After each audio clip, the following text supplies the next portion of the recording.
You're the guy who's got to drive. You're the guy that's got to make sure you pay the bills, and you've got to make sure everyone's paid. But from my brief stint in Victoria, kind of playing as a gun for hire, so to speak, I was playing 4 nights a week, 3 nights a week in 2 different bands, and every time I played, I got an offer to come and play in another band.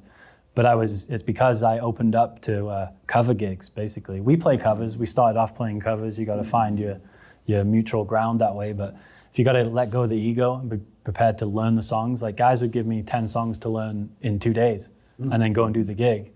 And you got to kind of, if you can't do that and let go of the fact that you're playing the cover gigs, you're just not going to make the money down there if you're after the money. Because that's where the paid gigs are right now, is playing the same songs 3 days a week in the same bar, but to different people every time.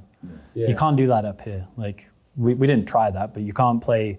We have 3 bars in Tumbler. We can't just play them on rotation. Like it's the same 2,000 people you're trying to get out every time, right? It doesn't work that way. But yeah, you've got to be willing to work harder than you realize you've ever worked, basically.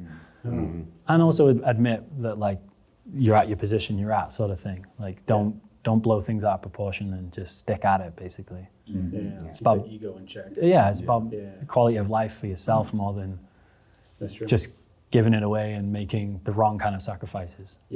So that is something that I noticed also in the sort of video or film field as well too, right? I grew up with some guys that went to film school. I never went to film school, couldn't afford film school.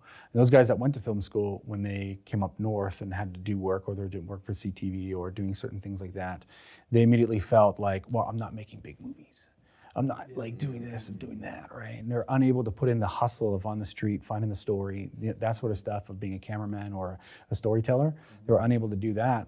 So they just end up firefighting, or they end up doing something else rather than go to the mine, right? Go to wherever. And they just completely give up on the art and the craft itself rather than putting in the hustle or the work.